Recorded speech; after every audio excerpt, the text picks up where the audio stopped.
আপনি মনে করছেন আপনি মারা যাওয়ার পরে আপনাকে আল্লাহ তাআলা ছেড়ে দিবেন? আল্লাহ তাআলা বলছেন আয়াহসাবুল ইনসানু আন ইউতরাকা সুদা, মানুষ কি মনে করে যে আমি তাদেরকে এমনিতেই ছেড়ে দিব? আপনি কি এটা মনে করেন যে আপনাকে আল্লাহ তাআলা এমনিতেই ছেড়ে দিবেন? আপনার বয়স 60, 70, 80 হয়েছে, এখনো আপনি সালাত আদায় করেন না, মনে করেন আল্লাহ আপনাকে এমনিতেই ছেড়ে দিবেন? আপনার শ্বশুর বাড়ির আপ্যায়ন করবে আপনাকে মারা গেলে? আপনার ভিতরে তো মরার কোনো, আপনার ভিতরে জাহান্নামের কোনো ভয় আপনার ভিতরে আসে না, আপনার ভিতরে ওই জাহান্নামের আগুনের কোনো ভয় আপনার ভিতরে আসে না, কবরের শাস্তির কোনো ভয় আপনার ভিতরে আসে না।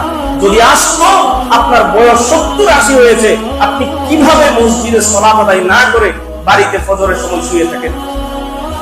এইদিকে আমরা সালাতে দাঁড়াই আর আপনি ঢ্যাং ঢ্যাং করে রাস্তা দিয়ে এইভাবে হেঁটে যান।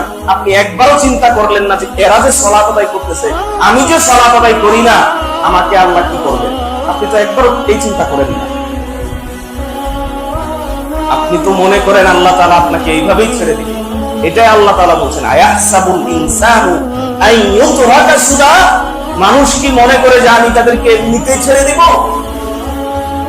এটা আল্লাহ তাআলা প্রশ্ন করে বলতেছেন যে মানুষ কি এটা মনে করে যে আমি তাদেরকে এমনিতেই ছেড়ে দিব, তাদের কোনো হিসাব নিব না? প্রত্যেকটা সেকেন্ডের হিসাব আল্লাহ তাআলা আপনার কাছ থেকে নেবেন। আপনার চুল দাড়ি পেকে গেছে, সাদা হয়ে গেছে, আপনি কি মনে করেন এই চুল দাড়ি পাকার যে সময়টা আপনি অতিক্রম করেছেন, এই হিসাব আল্লাহ তাআলা আপনার কাছ থেকে নেবেন না?